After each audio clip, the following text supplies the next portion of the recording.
Sometimes Forex trading is a wild and woolly place to be. That's why Hugh's here, to pose your questions to Walter, the naked Forex guy. Hugh's got questions and Walter's got the answers. Here at the Truth About FX podcast. Hey Walter, somebody wrote in and asked, they have trouble sticking to and believing in a system. They tend to drop a system as soon as they start showing less than stellar results, and they start looking for the next holy grail. What would you say to them? Yeah.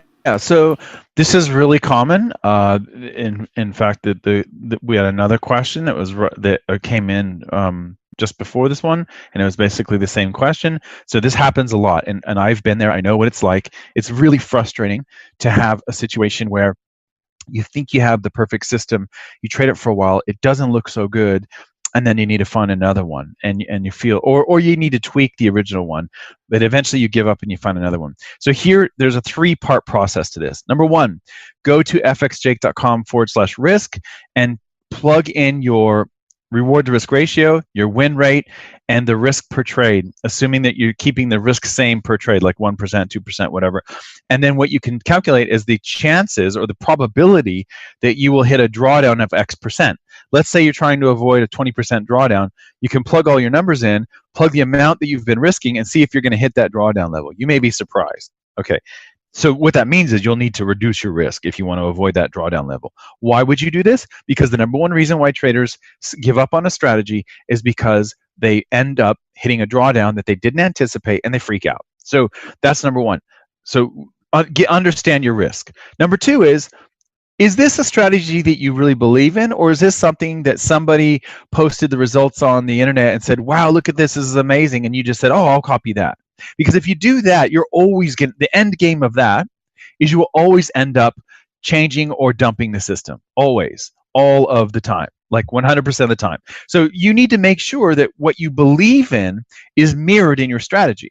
If you don't believe that the best way to make money is from a runaway market that just keeps going and going and going, then you can't trade a trend system, right? You're not a trend follower. Yeah. So that's number 2. And then finally, number 3 is if you really, really, really believe that this is the system for me, right?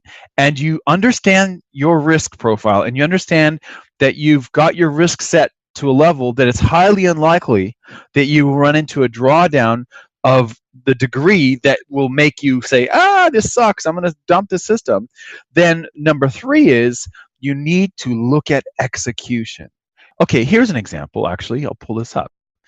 Let me share with you. So here's a trading account that I've got and I've been testing, right? And let me share with you the account history, the trades, okay? So let's just see. So this is what's happened with this account, okay? All right. Okay, so they've got a losing trade, break even, break even trade, losing trade. Okay, those are that's what this account has had, right? Those are the trades that I've had over the last 3 weeks or whatever, testing this strategy. Now, a lot of traders would look at that and go, "Whoa, there's no way I would ever trade that, right? Like I can't do that. I can't trade that system. There's too many losers in there."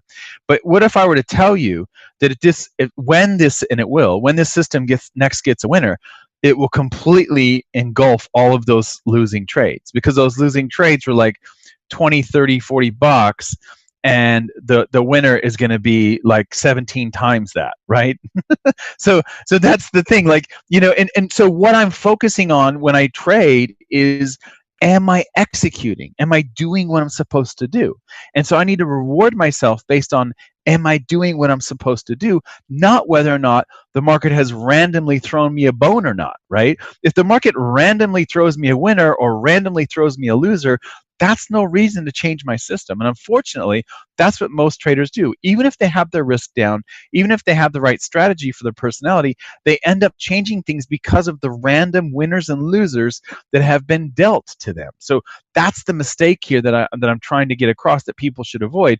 It's remember, you need to reward execution. Here's what's going to make you money as a trader: having a strategy that fits your beliefs, understanding the risk parameters of that strategy, and trading it repeatedly over and over again like a robot, doing exactly what you should do according to the rules of the system and nothing else. And reward yourself for doing that. Even if you have 7 losers in a row, even if you have 3 break-even trades in a row, reward yourself for doing the right thing, knowing that the pay will come later. I know this sounds crazy, and some people go, well, I can't do that or whatever. Well, then maybe trading is not for you, because it really, what it comes down to is execution. Trading is a game, is a mathematical game of probabilities that comes down to execution. If you execute better than your fellow trader, you win his money. That's how it works, right? That's the game. And as retail traders, the broker's going to get his money. Okay, you don't have to worry about the broker. Broker gets his money. The question is, are you going to get the money from the other traders? Basically, that's, as a retail trader, that's what you're going to do. You're going to teach those other traders that are undisciplined, that are changing their systems over and over again. You're going to teach them a lesson because you get their money. That's how it works. It's like poker, The guy that plays poker, I don't know much about poker, but I do know that if you're really good at poker, you're probably pretty good at reading other people. And, and when someone puts all their chips in the middle and you win all their chips, it's like you're teaching them a lesson. They shouldn't have been so bold, or they made a mistake, or they shouldn't have been bluffing, or whatever. Same thing with trading. You're teaching other traders a lesson when you get their money, when they donate their money to your account. So that's how it works. And I know it's kind of crazy and it sounds kind of mean or whatever, but no, not really. I mean, we all have to pay our dues. And eventually, if you do this long enough and you get to where you understand the rules of the game, you win. You just have to do it long enough.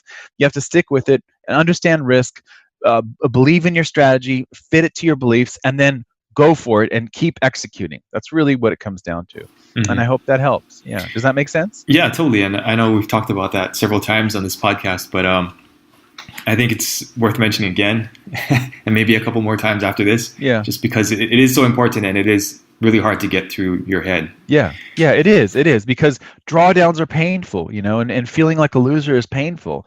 But if you understand the big picture, the long view, you're just you're in a better situation. So hopefully that helps. It's a great question. Totally. Thanks. Yeah, thanks, Walter.